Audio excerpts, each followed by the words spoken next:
una casa de alquiler ubicada en la tranquila ciudad universitaria de Moscow, Idaho, un lugar que debería haber resonado solo con las risas de los estudiantes, se convirtió de repente en el escenario de un escalofriante asesinato múltiple.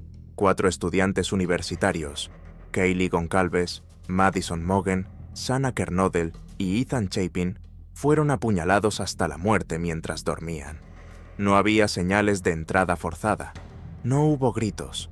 Las 2 compañeras de casa que sobrevivieron no escucharon nada, y el asesino desapareció como si nunca hubiera existido. Te invitamos a adentrarte en el caso que obligó a Estados Unidos a replantearse qué significa la seguridad, qué representa un campus universitario, y qué significa ser humano, una criatura capaz de matar sin una razón clara. Un caso cuyo capítulo final sigue sin escribirse, porque las preguntas más importantes aún persisten. ¿Dónde se encuentra el límite de la crueldad? ¿Y por qué, entre todas las personas, los eligió a ellos? Sana Kernodle, Ethan Chapin, Kaylee Goncalves y Madison Mogen eran todos jóvenes estudiantes universitarios, y en 2022 asistían a la Universidad de Idaho, ubicada en la pequeña ciudad de Moscow, en el estado de Idaho, Estados Unidos. Madison y Kaylee, ambas de 21 años, y Shanna, de 20, vivían con otras 2 amigas en una casa de 3 pisos y 6 dormitorios en las afueras del campus principal de la universidad. Ethan, también de 20 años, era el novio de Shanna. Los nombres de estos 4 estudiantes quedarían para siempre unidos por una brutal tragedia que sacudió a la pequeña ciudad rural de casi 2.006.000 habitantes, ubicada en el condado de Latah. El caso atrajo la atención nacional e internacional. Semanas después de la masacre, las autoridades aún parecían desconcertadas por las circunstancias que rodeaban el caso y por la identidad del asesino. Esta es la historia de las personas involucradas en ese crimen.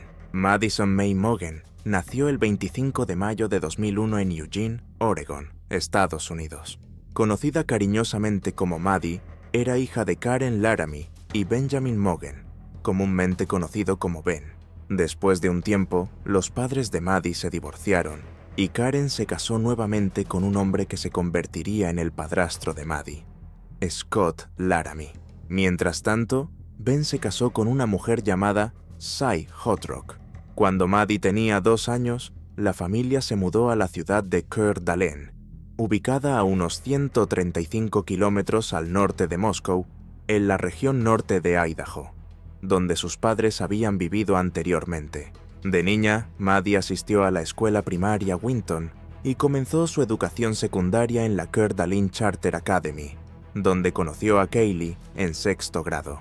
Las 2 se convirtieron rápidamente en mejores amigas. Al llegar a la adolescencia, convencieron a sus padres para que les permitieran transferirse a Lake City High School. Maddie era una chica querida con un sentido del humor único, admirada por su dedicación al futuro y su fuerte ética de trabajo. Desde muy joven, disfrutaba comprar las cosas que deseaba con el dinero que ganaba por sí misma. Se destacaba en la escuela y en cada trabajo que tuvo, construyendo una sólida red de amigos, compañeros de trabajo, gerentes y maestros, todos los cuales la valoraban y la recomendaban como una estudiante y empleada trabajadora. También tenía un profundo amor por la música en vivo, al igual que su padre, y ambos asistían con frecuencia a conciertos juntos. Cuando se graduó de la escuela secundaria, Maddie se emocionó al saber que había sido aceptada en la Universidad de Idaho para estudiar marketing. Allí, figuraba constantemente en la lista del decano cada semestre, un testimonio de su excelencia académica. Estar en esa lista era un reconocimiento al destacado rendimiento académico de Maddie. También se unió a la hermandad Pi Beta Phi junto a Kaylee, donde hizo muchas amistades cercanas.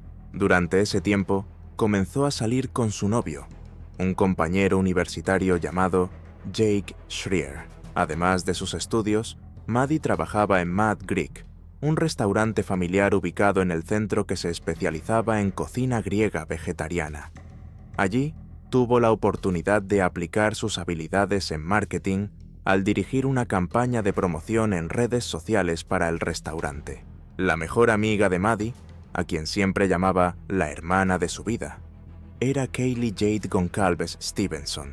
Kaylee nació en Concord, California, el 8 de junio de 2001. Era la tercera de 5 hijos de Steve y Christy Goncalves. Su espeso cabello rizado y oscuro enmarcaba un rostro redondo y parecido a la porcelana, marcado por una pequeña cicatriz en la frente. Una cicatriz que ni siquiera los médicos pudieron explicar. Sus hermanos, Alivea, Steven, Addie y Autumn, solían bromear diciendo que la cicatriz era de un par de cuernos que intentaban salir. Aproximadamente un año después del nacimiento del hijo menor, la familia Goncalves se mudó a Coeur d'Alene, en el norte de Idaho. Allí, Kaylee asistió a la escuela primaria Sorensen, junto con sus hermanos antes de transferirse a la Charter Academy, donde conoció a Maddie, y desde entonces fueron inseparables. Junto a su mejor amiga, continuó en Lake City High School, antes de matricularse en la Universidad de Idaho en 2019. En la universidad, Kaylee se especializó en estudios generales con el objetivo de convertirse en maestra de primaria. Quienes conocían a Kaylee la describían como hermosa, genuina, afectuosa, extrovertida, divertida y aventurera. Tenía pasión por la moda y los accesorios, amaba alegrar a quienes la rodeaban y solía bromear con amigos y familiares. Era fuerte, justa y profundamente dedicada. Jack Ducour había sido el novio de Kaylee desde que ambos eran muy jóvenes, pero su corazón siempre tuvo un lugar especial para su adorada mascota, Murphy, un mini golden doodle. Era increíblemente trabajadora. Además de estudiar, siempre trabajaba a tiempo completo, incluso cuando aún estaba en la secundaria. En su último año de universidad, Kaylee había planeado un viaje a Europa y tenía la intención de mudarse a Texas después de graduarse para comenzar un nuevo trabajo que ya había conseguido. La tercera integrante del grupo era Shanna Kernodle, nacida el 5 de julio de 2002 en Avondale, Arizona. Creció en una familia amorosa junto a sus padres, Jeff Kernodle y Cara Northington, y 2 hermanos, su hermana mayor, Jasmine, y su hermano menor, Elias. Más tarde, la familia se mudó a Post Falls, Idaho, donde Shanna demostró un talento atlético excepcional. Desde joven practicaba voleibol, fútbol y atletismo. Shanna asistió tanto a la primaria como a la secundaria en Post Falls. Durante sus años escolares, trabajó en un restaurante Texas Roadhouse y más adelante trabajó junto a Madison en el restaurante Mad Greek. Para su graduación de secundaria en 2020, Shanna decoró su birrete con diseños florales y mariposas y las palabras "For the lives I will change". En la Universidad de Idaho, Shanna se especializaba en marketing, al igual que Maddie, y era miembro activa de la hermandad Pi Beta Phi. También formaba parte de Vandal Solutions, una organización de marketing dirigida por estudiantes. Shanna era una joven optimista, alegre y extrovertida que era profundamente querida. Siempre estaba rodeada de amigos y tenía un sentido del humor contagioso. Adoraba a su perro llamado Shine. A Shanna le gustaba la música electrónica y viajar con su familia. En la primavera de 2022, Shanna comenzó a salir con Ethan Chapin, nacido en octubre de 2002 en Seattle. Ethan era uno de un grupo de trillizos y fue el primero en nacer, llegando solo unos minutos antes que sus hermanos, Macy y Hunter. Los padres de Ethan son Stacy y Jim Chapin. Durante aproximadamente un año y medio, la familia vivió en Olympia, Washington, antes de mudarse a la ciudad de Conway, también en el mismo estado. Los 3 hijos asistieron a la escuela Conway, donde también jugaban al fútbol, al baloncesto y corrían campo a través por zonas naturales fuera de los límites de la ciudad. Más adelante, los 3 se inscribieron en Mount Vernon High School. En 2019, Ethan y sus 2 hermanos se tomaron un descanso de la escuela para trabajar en Idaho, en Hills Resort. Más tarde regresaron para terminar su último año. Durante la temporada de tulipanes, trabajaron en la granja de flores Tulip Town y luego volvieron a Idaho para seguir trabajando en el resort durante todo el verano, justo antes de comenzar la universidad en el estado en agosto de 2021. Ethan eligió especializarse en administración de recreación, deportes y turismo.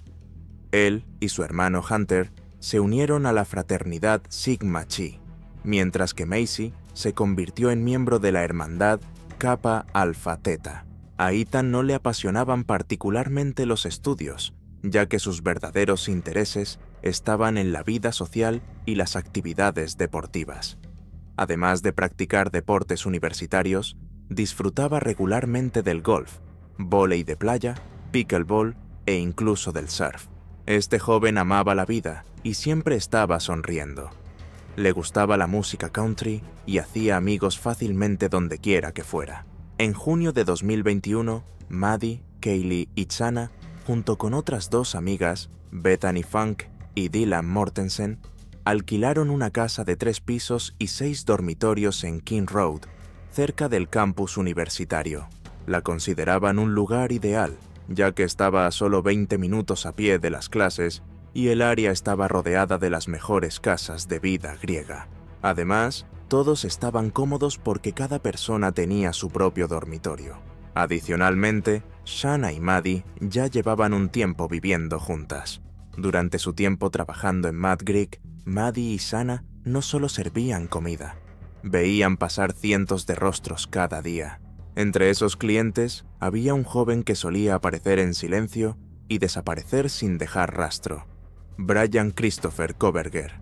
No hablaba mucho, pero tampoco era alguien que se olvidara por completo, especialmente considerando que el restaurante estaba a solo unos minutos a pie de donde vivían las víctimas, una distancia lo suficientemente corta como para que todo comenzara con algo muy pequeño. En ese momento, Brian era estudiante de doctorado en el Departamento de Justicia Penal y Criminología de la Universidad Estatal de Washington, un programa centrado en el crimen, el motivo y el comportamiento humano. Irónicamente, estaba ubicado a menos de 20 minutos en coche de la escena de los impactantes asesinatos. Y cuanto más se investigaba el pasado de Brian, más perturbadoramente se desdibujaba la línea entre la teoría y el comportamiento en la vida real. Brian nació el 21 de noviembre de 1994 en Pensilvania y era el hijo menor de una familia trabajadora. Sus padres, Michael y Mary Ann Koberger, trabajaban ambos en el distrito escolar de Pleasant Valley, en la tranquila zona rural del condado de Monroe. Eran personas trabajadoras y reservadas. Nadie podría haber imaginado que el hijo que criaron se convertiría en el centro de una investigación federal. Brian había sido un estudiante con sobrepeso, aislado y frecuentemente acosado. La escuela secundaria Pleasant Valley, donde estudiaba, no era un lugar acogedor para los chicos diferentes. Excompañeros recordaban que Brian intentaba constantemente, sin éxito, encajar con los grupos populares. Luego, en su último año, experimentó una transformación dramática. Perdió peso de forma extrema, pero con ello vino un cambio inquietante, de víctima a amenaza. El chico callado del pasado fue reemplazado por una mirada fría, un comportamiento extraño y gestos que incomodaban a los demás. Las chicas del colegio comenzaron a evitarlo, no por su pasado, sino por la persona en la que se había convertido. Brian ya no era el niño herido. Había empezado a herir a otros. Algunos decían que luchaba contra una adicción a la heroína, una espiral descendente que no todos logran sobrevivir. Pero Brian era diferente. No desapareció en la oscuridad. Se levantó, siguió estudiando, siguió investigando, y eligió un camino que, irónicamente, se especializaba en investigar el crimen. Brian se graduó de la escuela secundaria en 2013. Según varios excompañeros, para 2017 ya se había liberado por completo de las drogas. Una victoria significativa para alguien que alguna vez se creyó adicto a la heroína. Pero incluso después de dejar las sustancias atrás, Brian no escapó de otra forma de adicción: la necesidad de control, la necesidad de atención y la necesidad de comprender o manipular a los demás. Después de pasar un año en un instituto técnico en Bartonsville, abandonó el programa. Pero si alguien esperaba que Brian simplemente estuviera buscando una nueva dirección en la vida, su comportamiento en la ciudad contaba una historia diferente. A menudo se le veía solo en un bar local, no para socializar, no para disfrutar, sino para observar. El personal describía a Brian como un fantasma sentado en silencio en la esquina, observando de cerca a las mujeres, incapaz de ocultar la incomodidad en su mirada. Y luego, después de unas cervezas, ese silencio se rompía con palabras escalofriantes, comentarios obsesivos, a veces con un tono amenazante. Si lo rechazaban, Brian no se alejaba, se enfurecía, lo suficiente como para que el personal del bar emitiera una advertencia interna sobre él, no servirle en exceso y vigilar siempre todo lo que hiciera. Las señales de alarma estaban allí. Pero como muchos solitarios inteligentes, Brian sabía cómo mantenerse justo en el límite entre lo sospechoso y lo criminal. A pesar de su comportamiento inquietante, Brian continuó su camino académico. En 2018, obtuvo una licenciatura en psicología de Northampton Community College, una carrera que le permitió explorar el funcionamiento interno de la mente humana. Y fue aquí donde comenzó a surgir la gran pregunta: ¿Brian estudiaba para curarse a sí mismo o para comprender a sus víctimas? Después de un tiempo trabajando como guardia de seguridad para el distrito escolar de Pleasant Valley, donde sus padres habían trabajado, Brian se transfirió a DeSales University, una pequeña universidad católica. Allí obtuvo una maestría en justicia penal en 2022. Fue un estudiante destacado, reconocido no solo por sus calificaciones, sino por su enfoque analítico de la criminología, especialmente en casos que involucraban comportamientos cíclicos y motivos poco claros.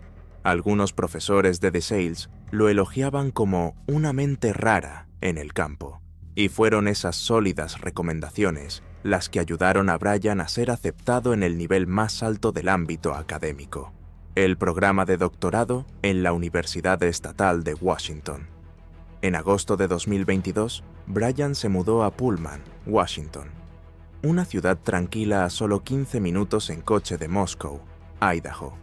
Vivía en un apartamento para estudiantes de posgrado, se convirtió en asistente de enseñanza y continuó inmerso en el estudio del crimen. Pero, una vez más, las señales de algo inusual nunca desaparecieron. Los vecinos informaron que Brian casi nunca recibía visitas. Era nocturno, salía a menudo cuando todos los demás dormían. A veces para correr, otras veces solo para conducir sin rumbo durante la noche. Nadie sabía lo que pensaba, y nadie preguntaba. Era un desconocido, pero lo que nadie se dio cuenta fue que, a veces, el desconocido es quien ya ha estudiado exactamente lo que está a punto de suceder. Para quienes recién lo conocían, Brian Kohberger podía parecer un estudiante de posgrado normal, seguro de sí mismo, articulado y siempre dispuesto a participar en discusiones académicas. Un compañero de clase incluso comentó una vez que Brian realmente intentaba encajar. Pero lo que la gente descubría rápidamente era que, aunque podía hablar como un adulto, la sensación que dejaba en una habitación era algo completamente distinto: incomodidad, desorden y una inquietante falta de control emocional. No todo el mundo puede hacer que otros se sientan inseguros sin siquiera hacer nada. Pero Brian podía. Mientras estudiaba en la Universidad Estatal de Washington, Brian solicitó una pasantía en el Departamento de Policía de Pullman. Su objetivo: ayudar a analizar datos tecnológicos para operaciones de seguridad pública. ¿Una posición ideal para un estudiante de justicia penal? Tal vez. Pero para alguien familiarizado con el comportamiento desviado, también podía parecer una oportunidad perfecta para alguien que intentaba aprender a mantenerse un paso adelante, sin dejar rastro. En mayo de 2022, Brian lanzó una encuesta en línea, pero no era un cuestionario académico ordinario. Lo publicó en un foro específicamente dirigido a personas que habían pasado tiempo en prisión, invitándolas a participar en un estudio destinado a comprender mejor las motivaciones criminales. Sin embargo, las preguntas eran escalofriantes. como un plan ya redactado. ¿Por qué elegiste a esa víctima? ¿Cuál fue tu primer movimiento? ¿Cómo saliste de la escena? Brian no solo estaba observando, estaba profundizando, aprendiendo y quizá reprogramándose. Por la misma época, comenzó a aparecer con frecuencia en Mad Greek, el restaurante donde trabajaban Maddie y Xana. Brian siempre pedía una pizza vegana, reflejando su dieta extremadamente estricta, pero había algo más que llamaba la atención. Cada vez que visitaba el lugar, sus ojos no se quedaban en el menú. Según algunas fuentes, fue allí mismo donde pudo haber visto por primera vez a Kaylee, alguien a quien no podía dejar de mirar. Semanas después, Kaylee comenzó a decirles a sus amigas que sentía que la estaban observando. Un hombre extraño aparecía cada noche, situándose lo suficientemente cerca para verla, pero sin intentar acercarse. Ella lo veía fuera de los bares, al otro lado de la calle, incluso en el oscuro estacionamiento después del trabajo. Ya no era una coincidencia. Ella lo sabía y tenía miedo. Sus amigas no podían ponerle nombre a la amenaza, pero podían sentirla. Kaylee comenzó a pedir que la acompañaran a todos lados. El miedo se había instalado, aunque nadie sabía con certeza quién o qué lo provocaba. A finales de septiembre de 2022, 3 estudiantes de la Universidad de Idaho recordaban claramente haber visto a un hombre extraño merodeando con frecuencia por el campus. Nunca hablaba con nadie, solo se quedaba allí, observándolo todo. Y cuando su mirada se cruzaba con la de alguien más, no sonreía, no apartaba la vista, solo miraba fijamente, una mirada que les helaba la sangre. Y entonces todos apartaban la vista, demasiado ocupados, demasiado educados o demasiado asustados para hacer preguntas. Pero lo que nadie se dio cuenta era que cuando miraban hacia otro lado, Brian seguía allí, observando, recordando y posiblemente planeando. Más adelante, también se descubrió que había estado cerca de la casa de las chicas al menos 12 veces desde junio de ese año. Sin embargo, aparte de esas apariciones sospechosas, las jóvenes continuaban con sus vidas normales. Les encantaban las fiestas y divertirse, por lo que era completamente normal que recibieran amigos con frecuencia. La noche del sábado 12 de noviembre de 2022, todas las residentes de la casa en King Road salieron. Dylan y Bethany siguieron cada una sus propios planes. Ethan y Xana asistieron a una fiesta en la casa de la fraternidad Sigma Chi, mientras que Kaylee y Maddie fueron a un bar deportivo ubicado en el centro. Después de salir del bar alrededor de la 1:40 am del domingo 13 de noviembre, las dos chicas fueron a un camión de comida nocturno llamado Group Truck, donde pidieron pasta carbonara. Se cree que Ethan y Xana regresaron a casa alrededor de la 1:45 am en un automóvil gestionado por la fraternidad y se dirigieron directamente a la habitación de Xana en el segundo piso. Las otras dos compañeras de casa ya habían llegado antes. Bethany se quedó en su habitación en el primer piso, mientras que Dylan decidió dormir en una habitación vacía del segundo piso. Aproximadamente a la 1:56 am, Maddie y Kaylee regresaron a casa en un vehículo de transporte compartido. Esa noche, decidieron dormir en la habitación de Maddie en el tercer piso, junto con el perro de Kaylee, Murphy, hasta casi las 3:00 am. Intentaron ponerse en contacto con un compañero de estudios, quien también era el exnovio de Kaylee. Hicieron un total de 10 llamadas telefónicas entre las 2:26 y las 2:52 am, pero ninguna fue contestada. Finalmente, ambas se quedaron dormidas. Mientras tanto, aproximadamente a esa misma hora, según los registros de la investigación policial, Brian salió de su residencia de posgrado en Pullman, conduciendo un Hyundai Elantra blanco. A las 2:47 am, apagó su teléfono antes de comenzar el trayecto hacia Moscow. A las 3:30 am, Brian se acercó a la casa en King Road, pasando por delante de ella 3 veces sin detenerse.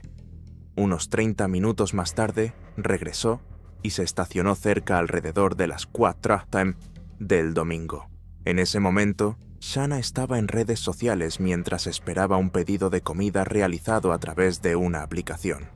Su pedido fue entregado a las 4:12 am.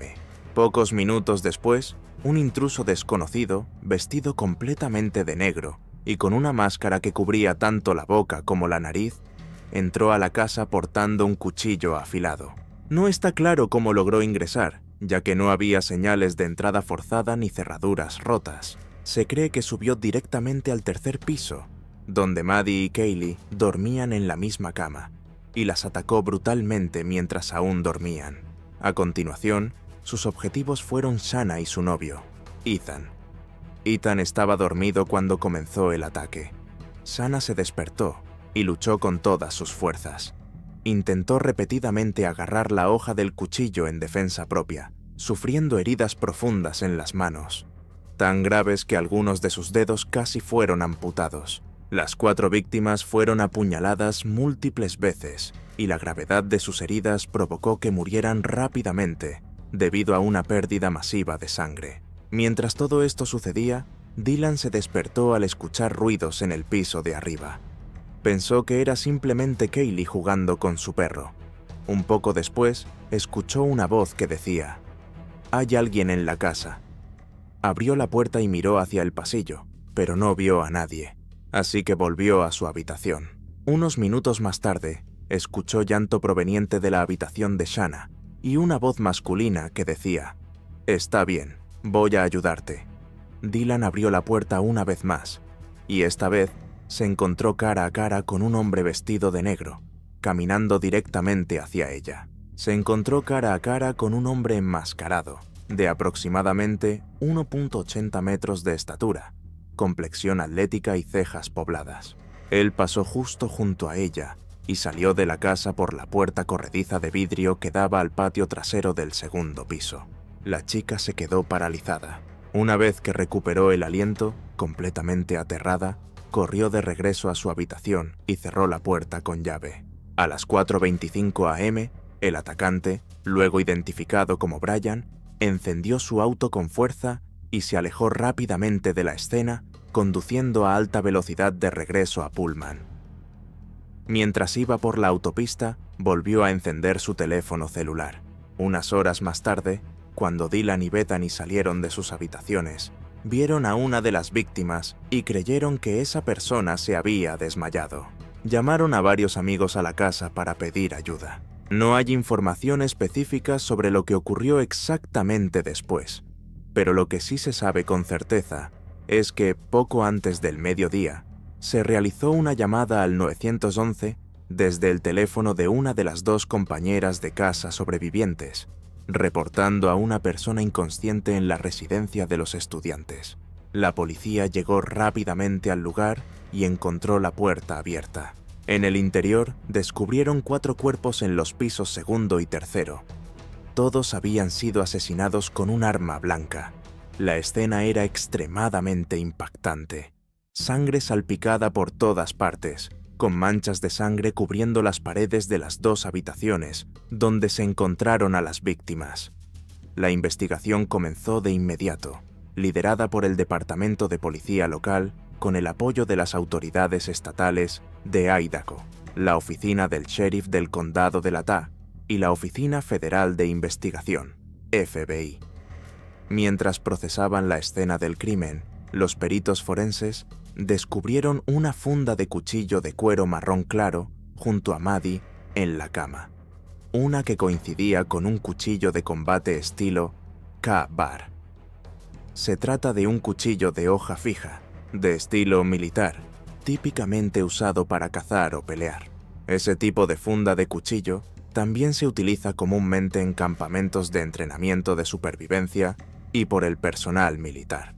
La funda llevaba grabadas las iniciales USMC, que significan United States Marine Corps, junto con el emblema del águila, el globo y el ancla, la insignia oficial del Cuerpo de Marines. Esto se convertiría en una pieza clave de evidencia para identificar y rastrear al sospechoso. El Departamento de Policía de Moscow confirmó el incidente mediante un comunicado de prensa oficial. Las autoridades declararon que la información aún era muy limitada y que no se había detenido a nadie. Creían que se trataba de un ataque dirigido e aislado, y que por lo tanto no representaba una amenaza para la comunidad en general. Esa misma noche de domingo, la Universidad de Idaho emitió una advertencia a todo el cuerpo estudiantil, instando a todos a resguardarse debido a la falta de información sobre el sospechoso. Sin embargo, esa advertencia fue levantada apenas una hora más tarde. En cuanto al liderazgo local, el alcalde Art Bedge lo calificó como un acto de violencia sin sentido que podría ocurrir en cualquier momento y en cualquier lugar, y añadió que no se podían compartir más detalles para no comprometer la investigación. Sin embargo, a medida que comenzaron a surgir más hechos, sin arrestos ni sospechosos identificados, el pánico y la frustración se propagaron rápidamente entre el cuerpo estudiantil y la ciudad de Moscow, un lugar que no había presenciado un crimen violento en 7 años. En medio de esta creciente inquietud, el miércoles 16 de noviembre, el jefe de policía James Fry realizó una conferencia de prensa en la que rectificó la declaración anterior de que nadie estaba en peligro. Instó al público a mantenerse alerta y a informar sobre cualquier comportamiento sospechoso. Este mensaje solo intensificó la oleada de estudiantes que abandonaban la ciudad, una tendencia ya común en los días previos al Día de Acción de Gracias y las vacaciones de otoño en Estados Unidos. Al mismo tiempo, desató aún más sospechas sobre cómo las autoridades estaban manejando el caso. La fuerza policial local constaba de solo 36 oficiales y estaba más acostumbrada a manejar incidentes no graves. Mientras tanto, los resultados de la autopsia publicados el 17 de noviembre de 2022 confirmaron que todas las víctimas murieron por múltiples heridas causadas por un arma blanca. El crimen dirigido contra 4 jóvenes estudiantes conmocionó profundamente a la comunidad.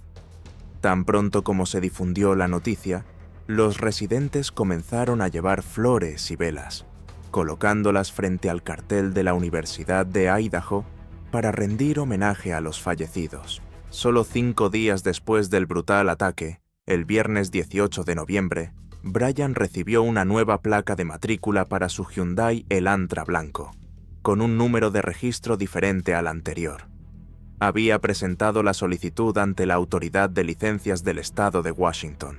Para ese momento, los investigadores ya habían recolectado basura de 3 contenedores cerca de la escena del crimen en busca de evidencia y habían realizado 38 entrevistas con personas que podrían tener información útil. Entre ellos estaba Joseph Ball, un hombre de 26 años que operaba el camión de comida donde Maddie y Kaylee se detuvieron la noche de los asesinatos. Joseph declaró que cuando las 2 chicas estaban frente a su mostrador, no mostraban señales de estar en peligro.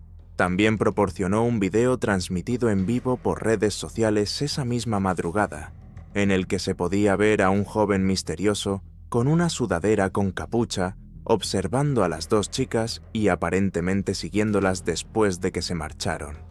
Sin embargo, ese joven fue posteriormente descartado como sospechoso. En otra línea de investigación, los agentes visitaron tiendas locales para preguntar si alguien había comprado recientemente cuchillos de hoja fija.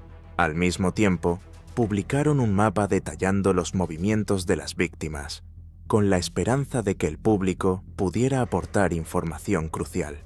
Pero la investigación aún no había arrojado resultados claros. Para el domingo 20 de noviembre, después de recibir más de 640 pistas y realizar aproximadamente 90 entrevistas, el capitán de policía, Roger Lanier, anunció en una conferencia de prensa que todavía no habían identificado a un sospechoso y que aún no se había localizado el arma utilizada para asesinar a los estudiantes. Analizar la enorme cantidad de evidencia proveniente de una casa que recibía regularmente a numerosas personas resultó ser una tarea extremadamente compleja, pero que aún no producía resultados. La presión pública sobre las fuerzas del orden seguía intensificándose, Mientras tanto, las familias de las víctimas comenzaron a realizar los funerales de sus seres queridos. El funeral de Ethan tuvo lugar el 21 de noviembre en el estado de Washington, al que asistieron más de 650 personas, incluidos amigos y familiares. En una declaración a la prensa, Stacy Chapin, madre de Ethan, expresó un profundo agradecimiento a la comunidad, a la familia y a los amigos, a quienes llamó un faro de fortaleza, así como a todas las personas en Estados Unidos que enviaron condolencias y mensajes de apoyo. Afirmó que, a partir de ese momento, los investigadores llevarían todo el peso de la responsabilidad en nombre de las familias de las víctimas. En lugar de aceptar flores, la familia Chapin solicitó donaciones para el programa de baloncesto juvenil en el condado de Skagit, Washington, un programa dirigido por Tyler Amaya, un joven que alguna vez fue entrenado por Ethan y a quien Ethan tenía en alta estima. La familia creía que su hijo habría querido que otros jóvenes locales tuvieran la oportunidad de aprender el deporte que tanto amaba. Volviendo a la investigación, a partir de videos de vigilancia tomados cerca de la escena del crimen, los investigadores descubrieron que un Hyundai Elantra blanco dio vueltas alrededor de la casa 3 veces antes de detenerse a las 4:04 am. El 25 de noviembre, la policía solicitó la cooperación de agencias en múltiples condados para reunir más información relacionada con el vehículo. Para ese momento, los investigadores habían recolectado 113 piezas de evidencia física, todas las cuales fueron enviadas al laboratorio forense de la Policía Estatal de Idaho para su análisis. El gobernador Brad Little aprobó una asignación presupuestaria de $1 millón para apoyar la investigación. Aproximadamente 4 días después, un miembro del personal de la Universidad Estatal de Washington descubrió un Hyundai Elantra blanco, del año 2015, registrado a nombre de Brian Kohberger, estacionado en el lote del complejo de apartamentos del campus. Con Brian identificado ahora como un posible sospechoso, los investigadores revisaron su historial de conducción y descubrieron que había sido detenido anteriormente por la policía de Moscow en agosto de 2022 por una infracción de tránsito. Durante esa parada de tráfico, Brian había proporcionado su número de teléfono celular, un detalle clave que permitió a los investigadores recuperar datos de ubicación para determinar su paradero en el momento de los asesinatos. También observaron que tenía cejas pobladas y una apariencia física consistente con la descripción que Dylan había dado del intruso enmascarado visto dentro de la casa en la madrugada del 13 de noviembre. El rastreo del celular reveló que Brian había viajado en dirección a Moscow antes de que ocurriera el ataque. También se confirmó que su teléfono estuvo apagado entre las 2:47 am y las 4:48 am el día de los asesinatos. Los datos telefónicos también mostraron que el dispositivo de Brian había emitido señales cerca de la escena del crimen entre aproximadamente las 9:12 y las 9:21 am, unas 5 horas después del ataque que dejó a 4 estudiantes muertos.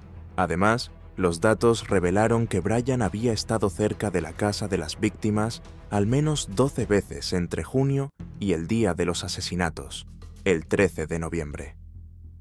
Una de esas ocasiones ocurrió justo antes de que fuera detenido por la infracción de tránsito en agosto. Según las autoridades, después de que se descubrieran los asesinatos, Brian mencionó el caso durante una conversación con un vecino en el pasillo del complejo de apartamentos donde vivía. Comentó que los oficiales no tenían pistas y especuló que podría haber sido un crimen motivado por razones sentimentales. En otro giro de la investigación, la policía seguía investigando activamente los informes que indicaban que Kaylee había sido acosada en los meses previos al ataque. 3 estudiantes entrevistados por los medios afirmaron haber visto a Brian en el Student Union Building de la Universidad de Idaho en las semanas anteriores a los asesinatos. Sin embargo, los investigadores no pudieron encontrar ninguna evidencia sólida que vinculara al sospechoso con esas apariciones. Mientras tanto, el caso se difundió rápidamente en las plataformas de redes sociales, donde todo tipo de usuarios comenzaron a especular y analizar las últimas publicaciones de las víctimas. Algunos incluso llegaron al extremo de acusar públicamente a personas que creían responsables. En una plataforma de redes sociales basada en videos, las publicaciones con el hashtag #AgeItMurders, asesinatos de Idaho, obtuvieron más de 94.000 visualizaciones en solo unas semanas después de los homicidios. Esta ola de atención saturó a la policía con pistas falsas y rumores infundados. Las autoridades expresaron su preocupación de que tales especulaciones estaban alimentando el miedo en la comunidad y difundiendo desinformación.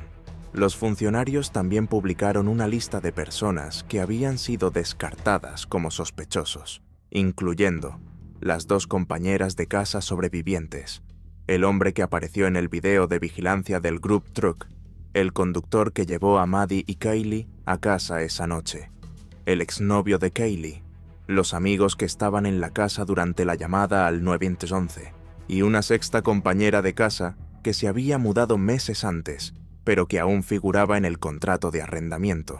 El 30 de noviembre, Bill Thompson, el fiscal del condado de Latah, declaró que al menos una de las víctimas había sido el objetivo intencional del ataque. La revelación de que el ataque pudo haber estado dirigido a una víctima en particular añadió otra capa de complejidad a la investigación. Hasta ese momento, el caso había sido considerado en gran medida como un acto de violencia aleatorio. Más tarde, el jefe de policía aclaró que creían que el ataque había sido intencional, pero seguía sin estar claro si el objetivo era la casa en sí o alguien que vivía en ella. Ese mismo día sombrío, bajo la cúpula del Kibbie Dome, un estadio multiusos normalmente reservado para eventos deportivos y ceremonias de graduación en la Universidad de Idaho, la atmósfera se transformó. En lugar de vítores, el espacio se llenó de pasos silenciosos y lágrimas durante un emotivo servicio conmemorativo en honor a los 4 estudiantes cuyas vidas fueron trágicamente arrebatadas. Familias, amigos, profesores y cientos de estudiantes se reunieron, no para decir adiós, sino para cumplir una promesa, que nunca serían olvidados. Allí, las personas que habían sido el mundo para las víctimas se levantaron para compartir lo que más importaba: el amor y la memoria. Stacy, la madre de Ethan, habló entre lágrimas sobre su hijo bondadoso. Sus palabras se abrían paso entre sollozos, pero estaban llenas de gratitud por haber tenido un tiempo precioso con Ethan, un joven a quien describió como luz y alegría en cada habitación. El padre de Maddie subió al escenario con la fuerza silenciosa de un hombre que contenía un dolor indescriptible. Dijo que siempre se sintió orgulloso de su única hija, y encontró consuelo al saber que Maddie había sido amada, no solo por su familia, sino por Jake, su novio, quien siempre la trató con profundo amor y respeto. Eso, dijo, era un consuelo que nadie podía arrebatarle. Steven, el padre de Kaylee, habló de un vínculo único, no solo entre él y su hija, sino entre Kaylee y Maddie. Desde 6º grado, las dos habían sido la encarnación de la verdadera amistad, inseparables, como 2 mitades de una misma alma. No solo crecieron juntas, vivieron, amaron y se fueron, juntas, pero el Kibbie Dome no era el único lugar lleno de duelo. El 2 de diciembre se celebró otro servicio conmemorativo en Post Falls, un abrazo colectivo para una comunidad de luto. Allí, los recuerdos se convirtieron en despedidas, tiernas, pero desgarradoras. Jake, el novio de Maddie, la llamó su mejor amiga y dijo que haber sido amado por ella y haber estado con ella estos últimos 2 años fue el mayor regalo de mi vida. Sus palabras no fueron dichas por un joven, sino por alguien que había perdido la mitad de su corazón. Christy, la madre de Kaylee, habló por la angustia de toda la familia. Estamos destrozados, y si sanar es posible, tomará mucho, mucho tiempo. Sus palabras quedaron suspendidas en el aire como una hoja silenciosa, cortando profundamente los corazones de quienes las escuchaban. Finalmente, Jasmine, la hermana de Shanna, tomó el micrófono. Su voz temblaba, pero su mensaje fue firme. Perder a mi hermana es lo peor que he vivido. Sin embargo, dentro de ese dolor había un destello de luz.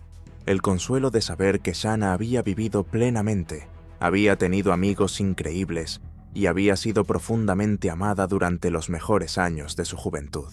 4 velas se habían apagado, pero miles más se habían encendido, con memoria, con amor y con la promesa de una comunidad. Nunca serán olvidadas. Unos días después, el miércoles 7 de diciembre, se anunciaron nuevos avances en la investigación. Los investigadores informaron a la prensa que buscaban hablar con el conductor de un Hyundai Elantra blanco que había sido visto cerca de la escena del crimen alrededor de la hora de los asesinatos. Solo 2 días después de ese anuncio, la policía recibió más de 6.000 pistas relacionadas con la búsqueda del vehículo. El FBI estableció un centro de llamadas para ayudar a clasificar y procesar la avalancha de información. Mientras tanto, Brian se preparaba para completar su primer semestre en el programa de doctorado en la Universidad Estatal de Washington. En algunas clases se mencionó el caso, pero según varios compañeros, él siempre permanecía en silencio. Al final del semestre, Brian condujo su Hyundai Elantra blanco a través del país de regreso a la casa de su familia en Pensilvania, acompañado por su padre.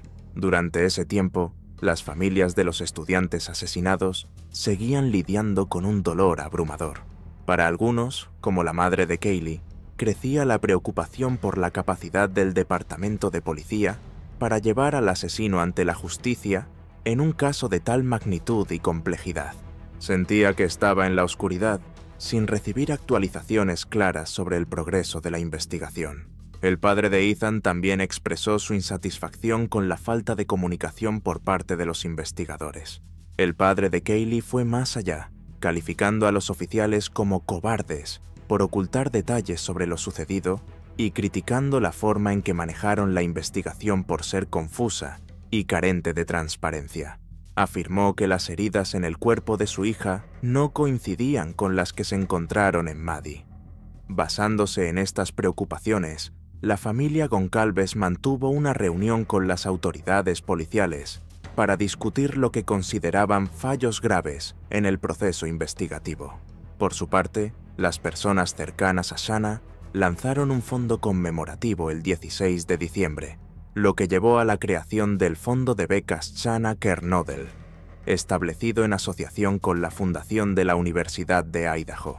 La familia Chapin también fundó una organización llamada Ethan's Smile para otorgar becas a estudiantes del condado de Skagit, financiada con las ganancias de la cosecha de tulipanes, cultivados por los amigos de Ethan en Tulip Valley Farms. Mientras tanto, a fines de diciembre, las autoridades obtuvieron una muestra de ADN masculino individual del broche de presión en la funda del cuchillo, encontrada en la escena del crimen.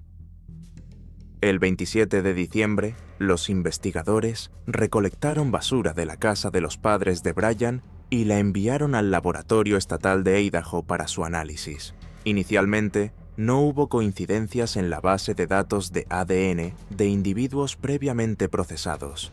Como resultado, recurrieron a la genealogía genética, encargando a un laboratorio privado la construcción de un perfil genético que pudiera usarse para rastrear a familiares.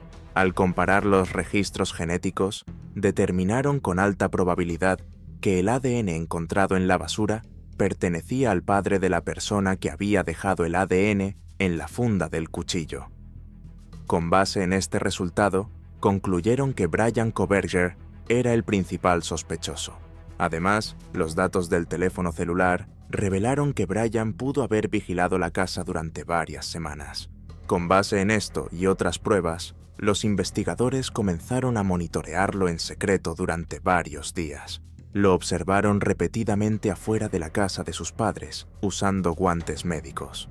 En una ocasión, incluso lo vieron salir de la casa alrededor de las 4:00 am y desechar bolsas de basura en el contenedor de un vecino. Finalmente, el viernes 30 de diciembre de 2022, un equipo táctico del estado de Pensilvania, conocido como SWAT, allanó la casa de la familia Koberger utilizando una entrada forzada o a través de puertas y ventanas. Esta táctica, conocida como entrada dinámica, se reserva normalmente para arrestos de alto riesgo que involucran a sospechosos potencialmente peligrosos. Bryan fue detenido y acusado de 4 cargos de asesinato en primer grado y un cargo grave de robo. Su arresto trajo cierto alivio a las familias de las víctimas. En la residencia de los Kohberger, la policía confiscó una variedad de evidencias, entre ellas guantes de goma, una linterna plateada, una sudadera con capucha, calcetines negros, guantes y una mascarilla, un par de zapatillas deportivas, un teléfono celular, computadoras portátiles y varios objetos cortantes como cuchillos plegables y una navaja con funda de cuero. También confiscaron libros sobre criminología, cuadernos, una aspiradora y documentos personales. Durante un registro separado del apartamento de Bryan en Pullman, los investigadores incautaron una almohada con manchas de color marrón rojizo, un solo guante desechable, una funda de colchón con manchas de sangre, computadoras, numerosos recibos, un recipiente con polvo de una aspiradora y al menos una docena de cabellos. Las pruebas realizadas a estos objetos confirmaron la presencia de sangre en la almohada y en la funda del colchón. Sin embargo, ninguno de los cuchillos incautados coincidía con el arma utilizada en el crimen. Además, la policía descubrió que Bryan había limpiado meticulosamente su automóvil, tanto por dentro como por fuera, sin dejar ningún detalle sin atender. El 3 de enero de 2023, Bryan Kohberger hizo su primera aparición ante el tribunal en el Palacio de Justicia del Condado de Monroe, en Pensilvania. Vestido con un uniforme rojo proporcionado por la cárcel, entró en la sala con la mirada fija en sus padres y sus 2 hermanas, una de las cuales rompió en llanto. Frente al juez, Bryan declaró que estaba mentalmente capacitado y que entendía los cargos. Renunció voluntariamente a la extradición, optando por regresar a Idaho sin solicitar una audiencia. El juez ordenó que fuera puesto bajo custodia de la Fiscalía del Condado de Latah y al día siguiente fue trasladado en un avión policial a la cárcel local en Idaho. Según su abogado, Bryan decidió no oponerse a la extradición porque quería ser exonerado lo antes posible y resolver el asunto rápidamente. Su familia expresó incredulidad ante las acusaciones y emitió una declaración en la que afirmaban su total cooperación con las autoridades en la búsqueda de la verdad. Enfatizaron la presunción de inocencia frente a la especulación y las conclusiones no fundamentadas. La familia también declaró que continuarían amando y apoyando a Bryan, al mismo tiempo que expresaban un profundo dolor por lo ocurrido. Mientras tanto, el acceso a los detalles de la investigación se volvió cada vez más limitado, ya que la jueza magistrada Megan Marshall emitió una orden de silencio que prohibía a cualquier persona involucrada en el caso hablar con los medios. La orden fue diseñada para proteger el derecho del acusado a un juicio justo, especialmente en un caso con gran atención mediática a nivel nacional, y para garantizar la posibilidad de formar un jurado imparcial. El jueves 5 de enero, Bryan hizo su primera aparición en un tribunal de Idaho. Al entrar, sonrió a su abogado defensor, pero durante toda la audiencia no miró a nadie más. Ni siquiera iba a los familiares de las víctimas, sentados en la primera fila, muchos de los cuales lloraban visiblemente. Durante la lectura de los cargos, la jueza enfatizó que los asesinatos habían sido cometidos deliberadamente, con una planificación clara e intención maliciosa. Denegó la solicitud de libertad bajo fianza presentada por la defensa y aprobó la moción de la Fiscalía para prohibir que Bryan Kohberger se comunique con las familias de las víctimas y con las 2 testigos sobrevivientes por un período de 2 años. En la audiencia, los fiscales presentaron una declaración jurada de 19 páginas, un documento legal que detalla los fundamentos de los cargos, desde las pruebas en la escena del crimen hasta los testimonios de los testigos. Este documento, redactado por el oficial Brad Payne del Departamento de Policía de Moscow, reveló que la policía había rastreado a Bryan utilizando grabaciones de vigilancia y ADN dejado en la funda del cuchillo. Al cruzar los datos, los investigadores determinaron que el auto de Bryan había salido del campus de la Universidad Estatal de Washington la noche de los asesinatos.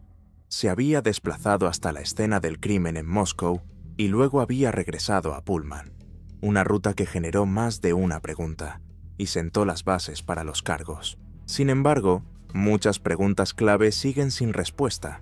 La conexión entre el acusado y las víctimas aún no está clara. El motivo de los asesinatos no ha sido determinado. Los investigadores tampoco saben cómo entró el sospechoso a la casa, por qué 2 personas sobrevivieron o dónde se encuentra el arma homicida. Al final de la audiencia, Bryan se declaró no culpable. Una semana después, volvió a comparecer ante el tribunal en una breve audiencia que duró menos de 10 minutos, durante la cual renunció a su derecho a un juicio rápido. La jueza programó una audiencia preliminar para revisar la causa probable el 26 de junio. Tras la masacre que cobró la vida de 4 estudiantes, el propietario de la casa donde ocurrieron los asesinatos decidió donar la propiedad a la Universidad de Idaho. En febrero de 2023, las autoridades universitarias anunciaron planes para demoler la casa con el fin de poner fin al horror persistente y ayudar a promover la sanación colectiva. Mientras tanto, mientras los procedimientos legales continuaban desarrollándose, la Universidad de Idaho celebró un homenaje especial a las víctimas durante su ceremonia de graduación el 13 de mayo de 2023. A los 4 estudiantes se les otorgaron títulos póstumos y sus familias asistieron a la ceremonia para recibir los honores en su nombre.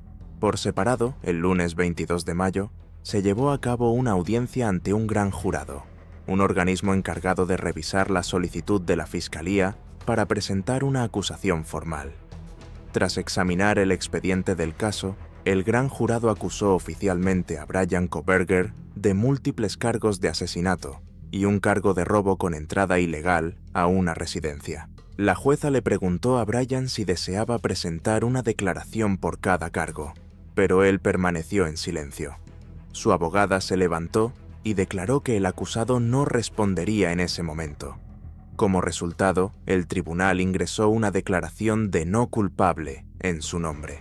Las identidades de los testigos que testificaron durante las audiencias del gran jurado no han sido reveladas, ya que un juez regional concedió la solicitud de la Fiscalía para mantener esa información bajo sello con el fin de prevenir la intimidación de testigos o presiones indebidas, garantizando un juicio justo con un jurado imparcial. La decisión de la Fiscalía de convocar un gran jurado permitió al Estado evitar una audiencia preliminar de una semana de duración, en la que habría tenido que presentar pruebas ante un juez y se habría permitido a la defensa interrogar a los testigos.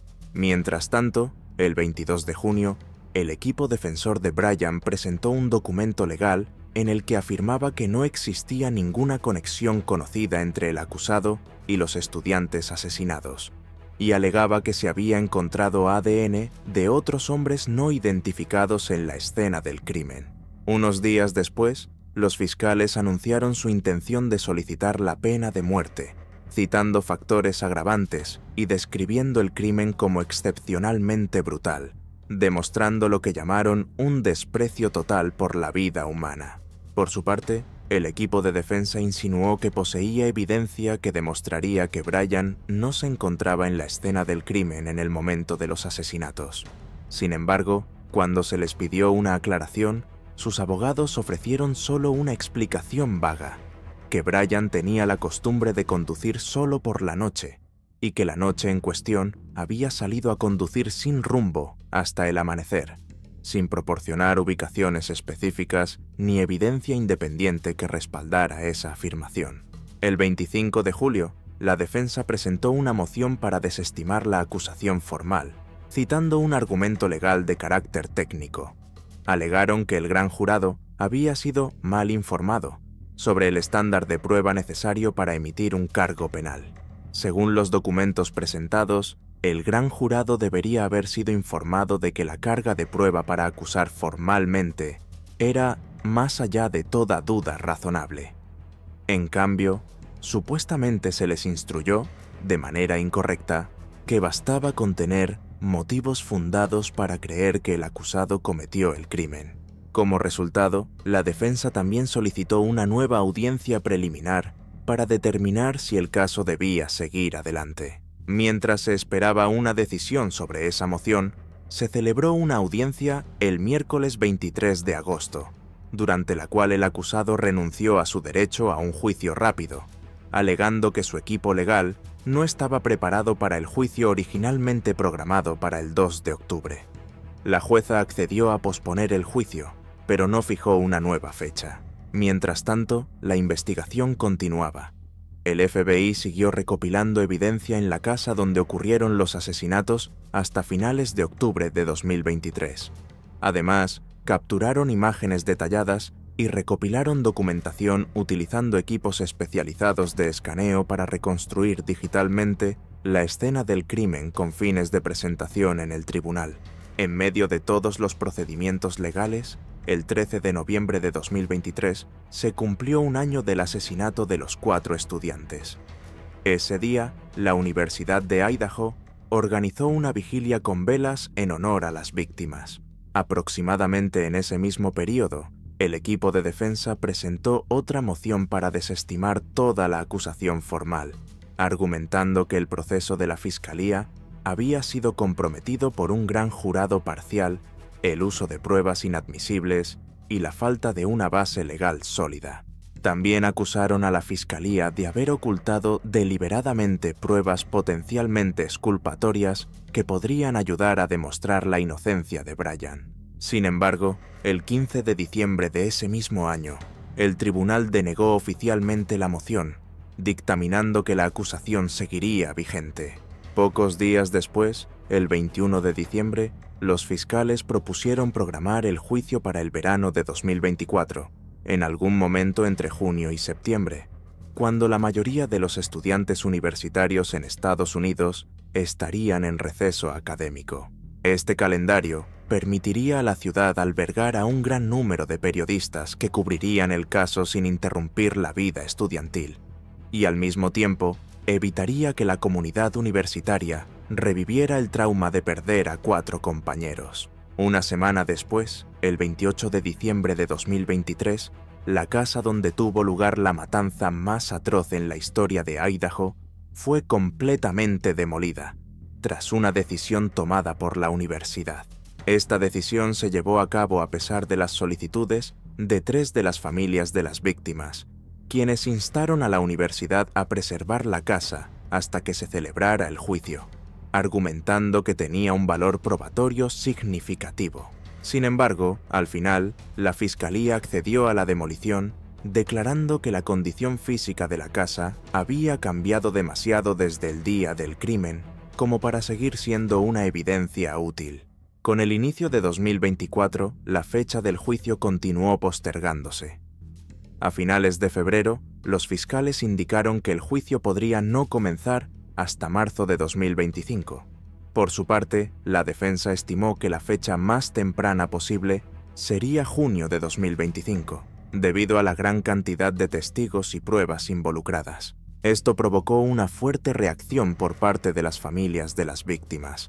Acusaron públicamente a la defensa de prolongar deliberadamente el proceso legal mediante una serie de mociones estratégicas, desde solicitar un cambio de jurisdicción bajo el argumento de garantizar la objetividad, hasta poner en duda si la Fiscalía había ocultado pruebas clave, en particular, un video de vigilancia que supuestamente mostraba un vehículo coincidente con el de Brian en la escena del crimen. Los fiscales negaron de inmediato dicha acusación, asegurando que toda la evidencia había sido debidamente compartida conforme al protocolo legal. El 17 de abril, el equipo legal de Brian contraatacó presentando una actualización de su declaración de coartada. Alegaron que los datos de las torres de telefonía celular demostrarían que su cliente se encontraba a varios kilómetros de la escena del crimen en el momento de los asesinatos. Para respaldar esta afirmación, anunciaron planes para presentar el testimonio de un experto en telecomunicaciones, junto con fotografías del cielo nocturno, supuestamente tomadas por el propio Brian durante ese lapso.